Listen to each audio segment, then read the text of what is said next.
Y'all, we beefing right now.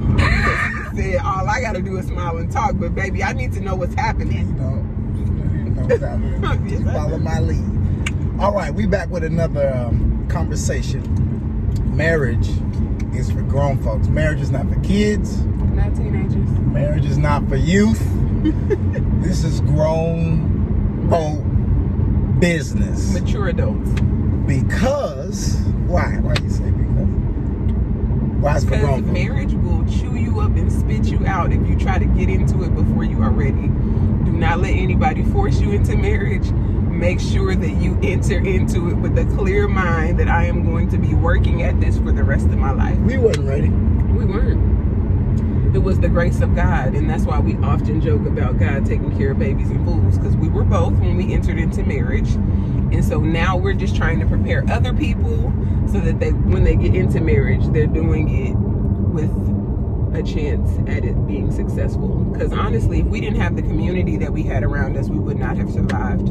Or if you are married, some tips, some insight, some wisdom to help enhance your relationship with yourself or the relationship with the person that you are in relationship with. Yes. So let's go. We got, I think 9 points.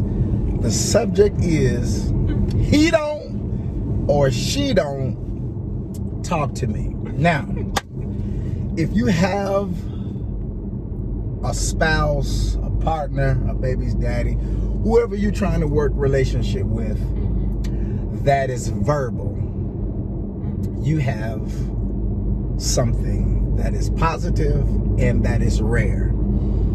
If you have someone in your life that you're in relationship with, that you're trying to build a relationship with, and they are expressive about what they like, what they don't like, what they feel, what they think, what they're afraid of, how their day was, something that they realized today, something that they learned today, you can work with that. It's you jokers that don't talk, that shut down, I'm gonna get the other two, that are, you can destroy a relationship with hammers, with cheating, with lying, with stealing, cutting, but you can also destroy a relationship with not talking. Absolutely. There was a scenario that Bishop told us that a wife and her husband were married for like 15 years, and when he finally asked her after they had divorced why you left, the wife or the ex-wife said, I didn't leave because of the noise. She said, I left because of the silence.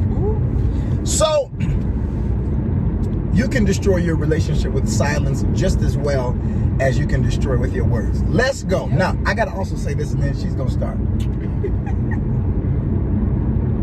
I hear a lot of women say that their man doesn't talk. As a general statement, he don't talk. Now, generally speaking, would you agree that women are generally more talkative than men? No. I think that that's a misconception across the board.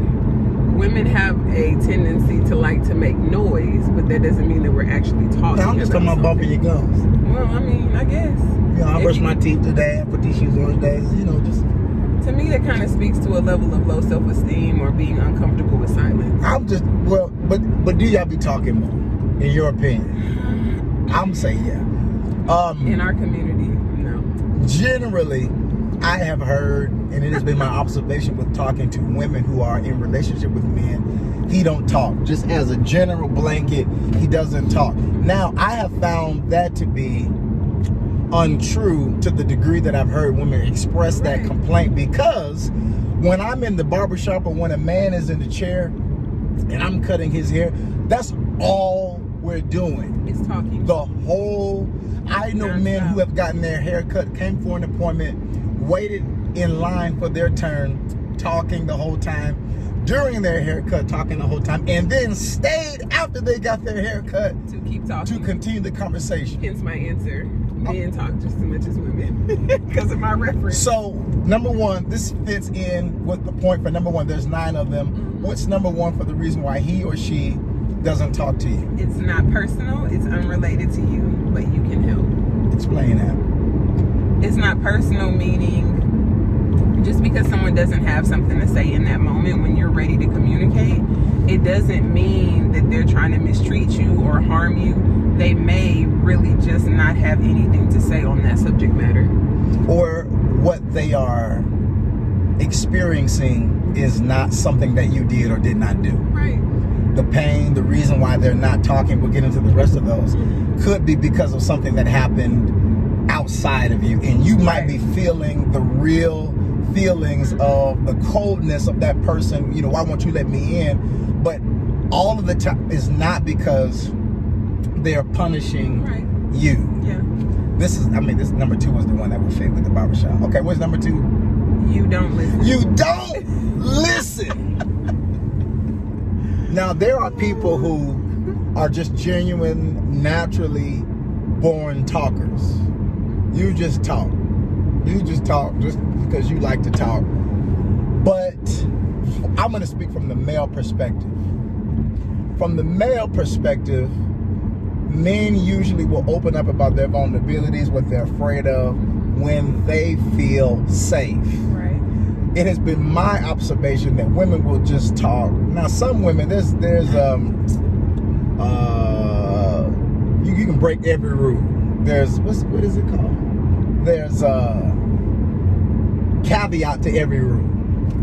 Explain. Meaning that it's not all the way across the board. There's somebody out there who's a woman who says, I'm not really much of a talker. Oh, yeah. But generally speaking, women don't have a problem with talking. But if the person that you're in relationship with is not talking to you, these are questions and points that you can ask yourself and or ask your partner or the person that you're in relationship with to try to identify which one of these points is the cause of non-communication in particular areas. Right. So if I am not a talker and you are, and when I do talk, you don't listen, that is going to conclude in my mind, there's no use to talking to you, because when I do talk, you don't do anything with what I say. So some of the people that you are in relationship with, they might not talk because you have, with your behavior or the lack thereof, taking those words and not done anything with them. That's true. Was that number 3? Number 3. Number 2. All right, number 3 is overreact.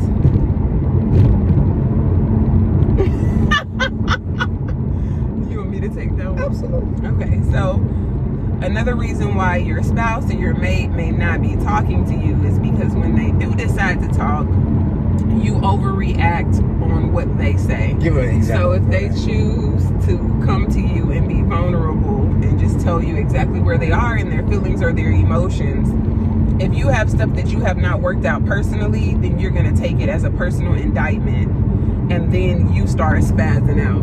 Now, I will say this. As a woman, we do have a tendency to be more in touch with our emotions. But just because you are in touch with your emotions, it does not mean that you have to overreact. You can say, hey, can we pause for a second? Like, that made me feel really emotional, and I know it wasn't a personal attack against me, but I need to work through some stuff, and then we can come back to the conversation. That way that person knows that you heard them, and they also feel like, okay, wait, she cares enough about what I said that she doesn't want to diminish this moment with being overly emotional.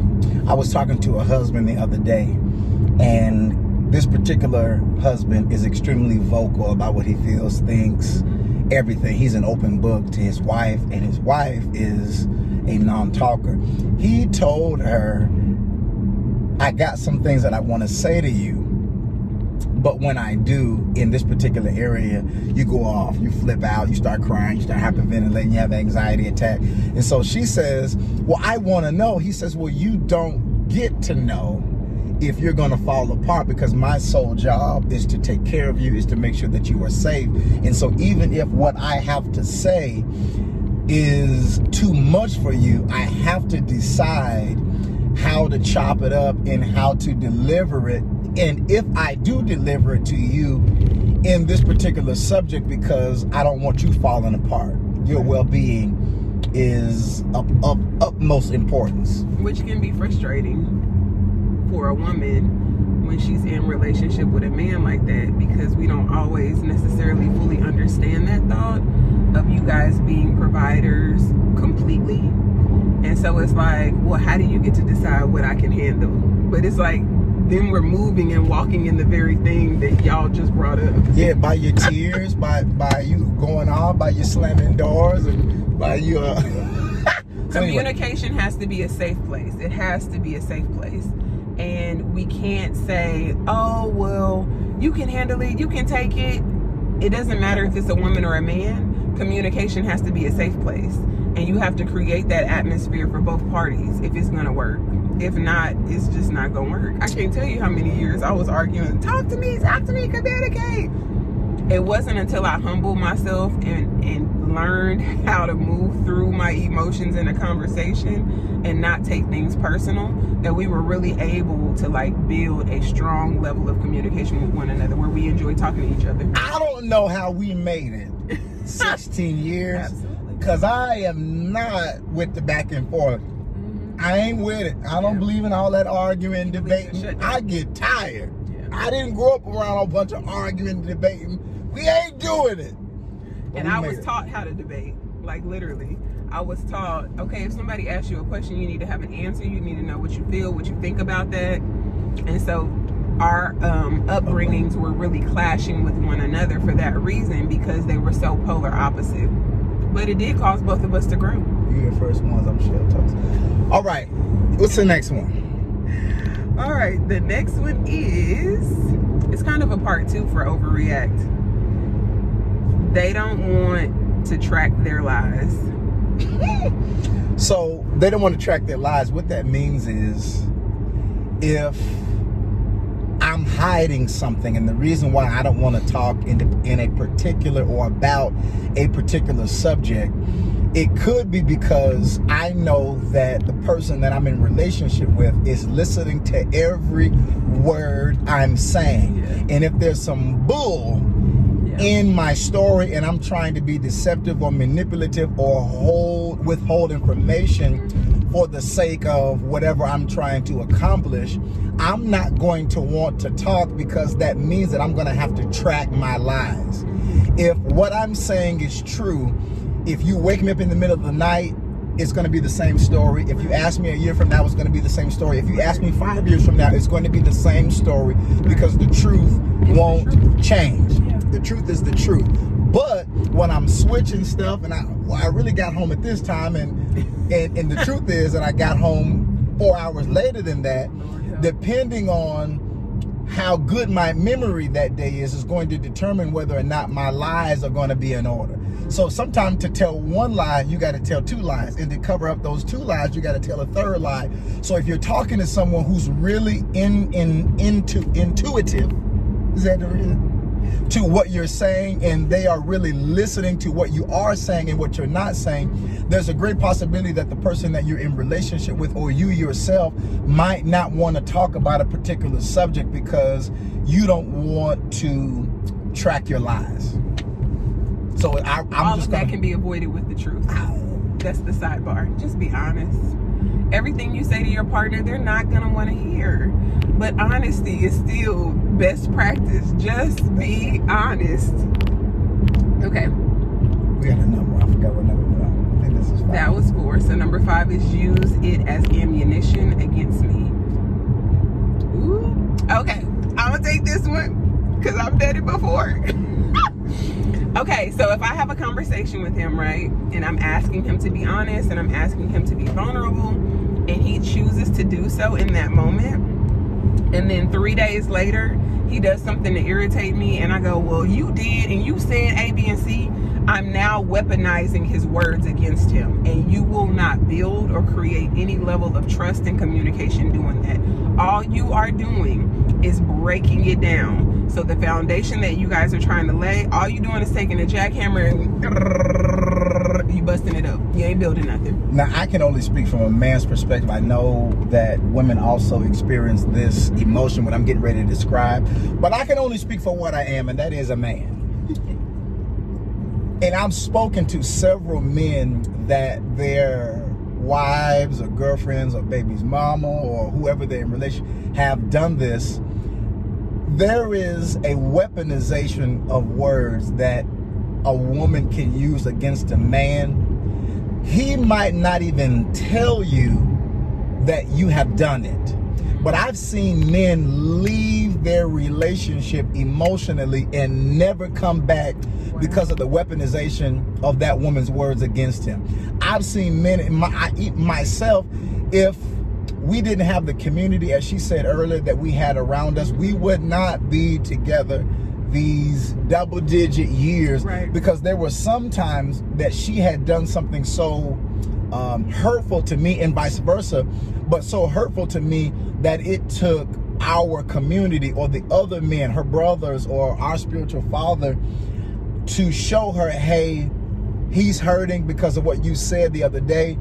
He told me that this is what you said, and it hurt him to his core. If you don't go and get that, he's gone. So a lot of times, the reason why that person may not be talking to you is because you did something with the words that they shared. And you might, let's say you didn't even know that they were emotionally getting naked with you, but they shared something that they might not have shared with someone else, or someone else weaponized it and you used it or brought it up in your anger.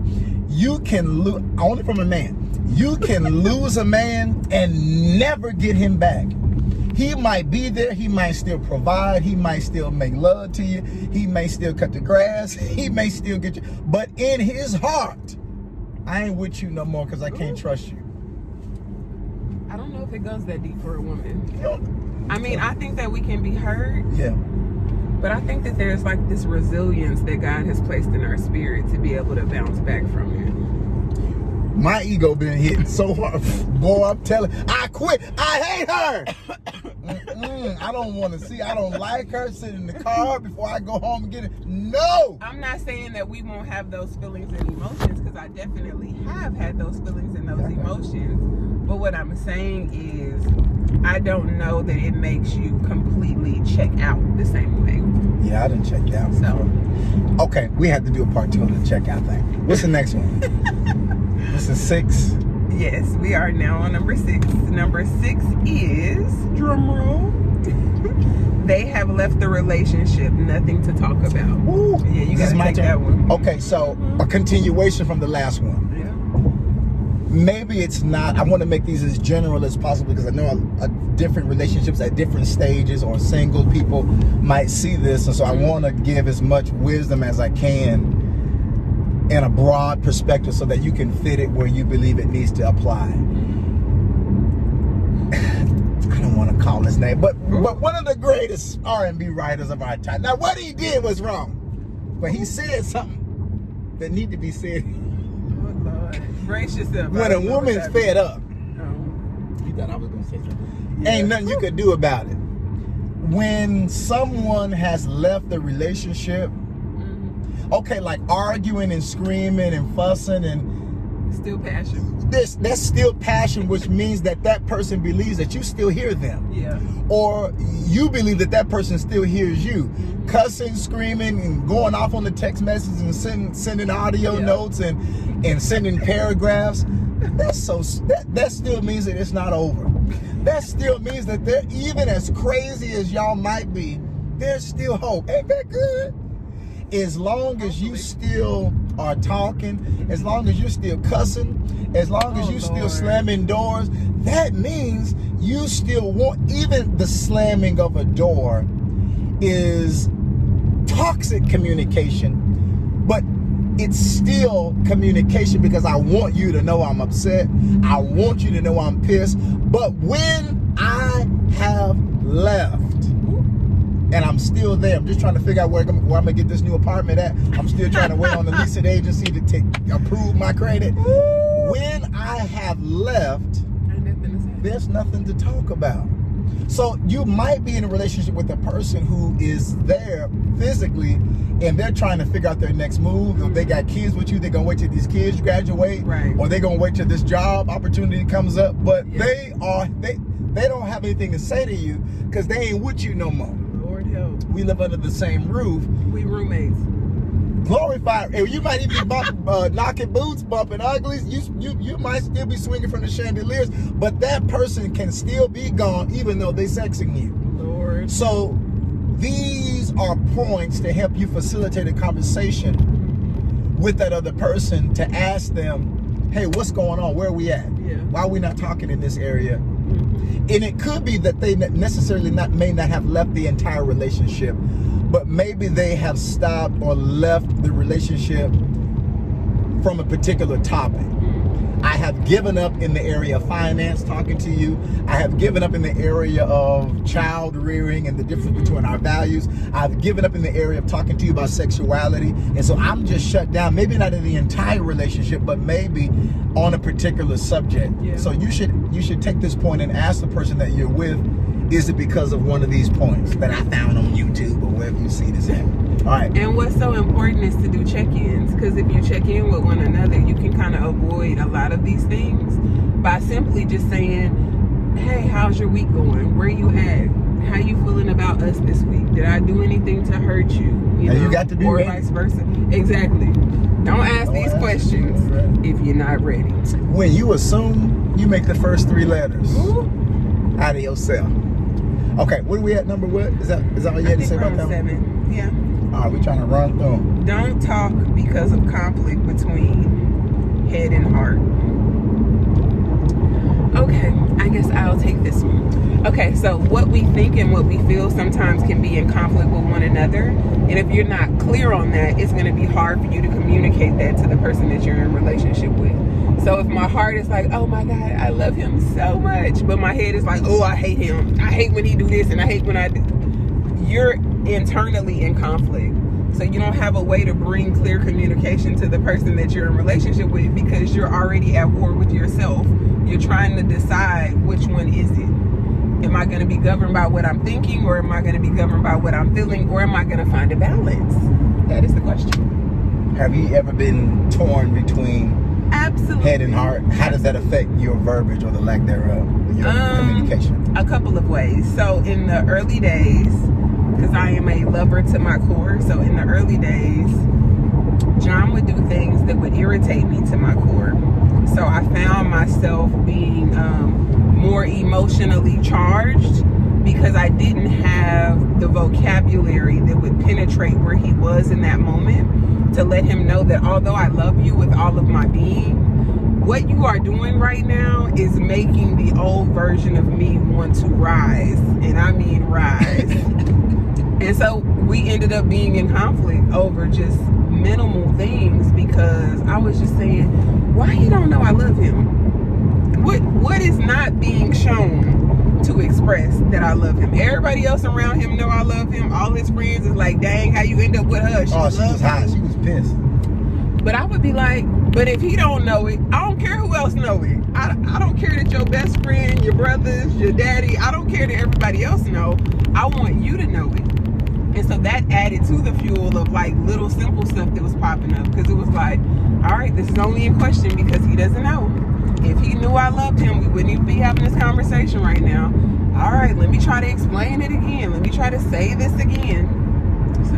And all of you, all that breathing in her voice. I was hearing all of that. So, no, I don't want to hear it. Yeah. All right, what's the next one? All right. And the next one is... We should be almost done. I think we have 1 or 2 more. Yeah, we're getting there. The next one is, don't talk because of defense and shame.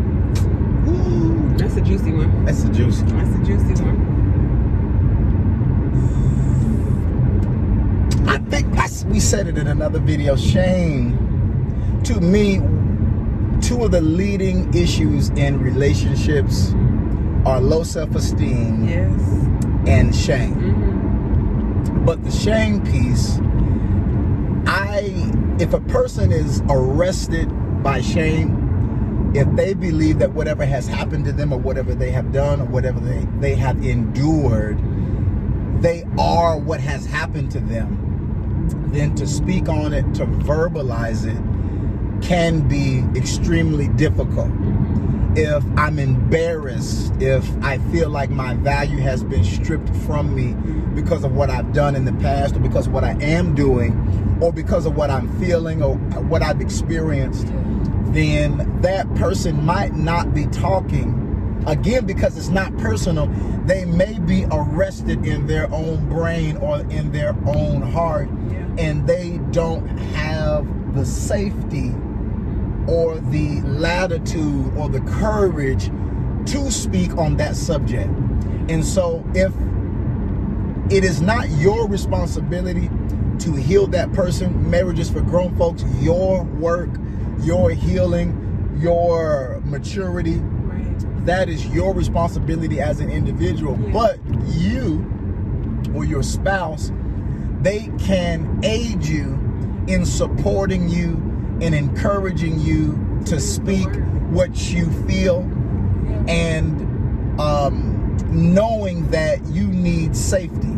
So they can help facilitate an environment that is safe, that is non-judgmental, but they cannot go inside your body and say what needs to be said, even if it's painful.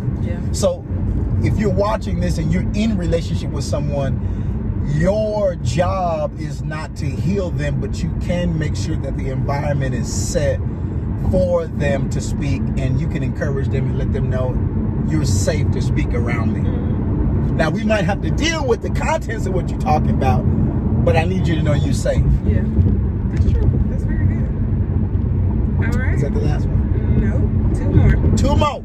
You have to give some to get some. Everyone isn't available for the requirements and demands of marriage. That won't go far. Okay, I'm going to say it like this. If you want someone to talk to you, make sure that the environment is set for them to communicate with you. Meaning, like, you can't be a bully all day and then be like, let's talk. No, you have not set the atmosphere to make it conducive for any type of conversation. You have set that person in an atmosphere of, oh, I need to defend myself, I need to protect myself, I need to. So when we say give some to get some, it means simply what I'm saying. If I want him to talk to me, then I need to also be meeting some of his needs. So that might mean when he gets off work, I'm not going to bombard him with conversation for an hour. I'm going to give him time to wind down, to get his thoughts together, to process through his day. And then when he comes, I know he is then ready to communicate. Now, and this may not be, I think it's important to add, this may not be one setup. Right. So we hear a lot of couples say, well, I tried that. Right. I did that. Yeah. I said that. This is not a 40-yard dash. This is a marathon. Absolutely. You may have to set it up 40 different times, 30 different times. But the goal is, I want the content, I want this person's love. Yeah. I want this person to know that I'm here, that I'm available. Now, they can choose and they can elect to not speak, to not be truthful, to not be honest. Right. That's a whole nother episode. But there is something that you can do with that. Yeah. But if you feel like there is still life in the relationship, if you still feel like all of the rocks have not been overturned, then you owe it to the relationship and you owe it to yourself to utilize all options that you can. Absolutely. Sometimes you got to say the same thing a different way. Sometimes you got to use less words. Sometimes you got to use more words. Sometimes you got to use touching. Sometimes if hands won't do it, oil will. Oh, Lord. My God. Okay. Sometimes if in town won't do it, out of town might do it. That's true. Sometimes just changing the scenery. But if I want you to hear me, and I want you to be heard, then I've got to do it a different way if I really believe in the relationship. Absolutely. And that's what love will do. Love will say, let me try it a different way. Right. Let me try to say it a different way. Maybe I didn't say it. And so as you grow and develop as an individual, and you start noticing behaviors and patterns and weaknesses and faults with yourself, you will go back. If you're really doing, if you're really growing, you'll say, you know, a year ago, I wasn't saying that right. I was really being hard. Mm-hmm. There are people that have observed us in interaction with one another and have said to us, you too hard in that area. Aren't you being a little short? You're being a little mean. And so sometimes it's not going to be just the four eyes that are in your relationship, but sometimes you need people that have an alternate perspective or an outside perspective in your relationship that are trusted, Right. that have another level of wisdom that can help you see things that you might be missing in your relationship, because you ain't perfect. Absolutely. You ready for the last one? This is the last one. Who's going to be your Drum last roll, one? please. You. What's the last one? Users, manipulative, and Decepticons. Like the sun is shining. They can't see my face. Oh, yes, they can. Users, Users, manipulative, and Decepticons. Okay, this will be real short. There are people that get in relationships to squat. Ooh. There are people that get in relationships because they need a car to drive. Ooh. There are people that get in relationships because they need money to spend. Oh, Gold Lord. diggers. Who subscribes to sugar daddies? Mm-hmm. You know, if you look at women who are looking for sugar daddies, or a man who's looking for a sugar mama. So, especially with the decline of our economy, Yeah. it seems like this is getting more worse. Just worse. More worse. M-O-E. More worse. Where people are seeking relationship for the sole purpose of survival. Esther Perel said that back in the day, marriage used to be an economic entity where you could not live. Women couldn't vote. Back in that day, women couldn't open up a checking account or a bank account without a man. So what's that man's name? James Brown said it's a man's world, but it ain't nothing without a woman. But anyway, there was a time where women could not exist, or it was very difficult for them to exist economically on their own. Couldn't work. So when infidelity entered into that relationship, it threatened the economic survival of that family or of that woman. Now relationships are more romantically based, and so if I cheat on you, it's going to crush your heart. But as our economy is flipping again, it really seems like relationships are going back to an economic dependency. I don't have a place to live. I don't make enough.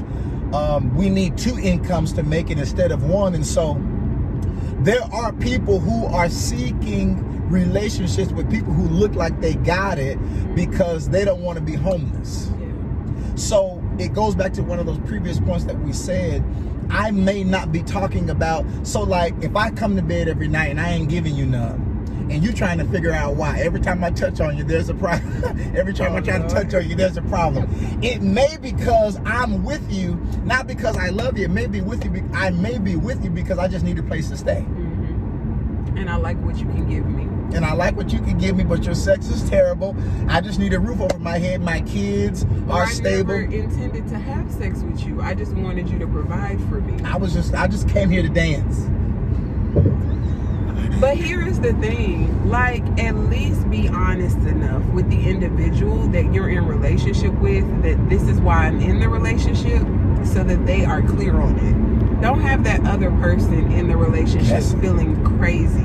But you know why a person why people don't reveal that if that's the truth? Because of the point, because they're a liar, they're a Decepticon. So if I'm manipulating your love for a ride, for transportation, for your stability, then I'm not going to tell you what the real deal is, because if I tell you what the real deal is, you're going to leave because you're going to find out that the foundation of this is some bull. Oh, Lord. Okay. I said what I said. He said what he said, John. So, go back over these points, find out why you or the person that you're in relationship with is nonverbal in whatever area. There are some couples who have open-ended dialogue about finance. Finance is not a subject that they shy away from. There are other couples that sexuality. There's another couple that politics or religion or travel or leisure or their work career. Maybe they do the same kind of work. They may have conversations where there is no reservation, there's no cap in the communication, but sometimes the relationships or topics in the relationship that really need communication, that person is not talking, and it's killing the other person. And it would, listen to this, and we're done. The conversation that the person that you're in relationship won't have with you it seems like that conversation becomes the most important conversation because you're being starved in that conversation. So it may not be the most important issue in your relationship, but because that's the area that you're not getting the information or the insight, it starts to drive you crazy. Well, why is he doing this? Why is she? I just don't understand. So the longer it goes without explanation, the longer it goes without insight, the longer it goes without, I need to know why this person is or is not doing this, the more intense the turmoil can be. Yeah, absolutely. But it may not be the top issue in the relationship. The whole relationship may not be trash because that person is not talking regarding this particular subject. It may be something that's unrelated to you or some of these other 8 points that we listed. So don't conclude before you get all of the information. Don't negatively conclude before you do some investigative homework on what the reason is, and don't enter in that conversation with the person that you're in relationship with thinking that, oh, I know what it is. They lying. That's why you ain't talking. It could be something that we were talking to a young lady, and she asked us to give her some advice or some tips about her relationship. And so we asked her, what do you want from your husband? What is he not doing? What's your complaint? So she listed all of her complaints. So then we asked her, well, what is it that he wants from you? What's the number one thing he wants from you? And she couldn't give us an answer. She left the conversation. We gave her homework to find out. Ask him what he wants from you. Something happened to him that stopped him from communicating or doing whatever the thing that she wanted him to do in the relationship. So it may not all be something that you did, but you can at least aid in giving an ear to ask. Anything you want to add before we close? I think that was really clear. Just go back, track where you guys are, and then talk about it. You gotta talk. Marriage is for grown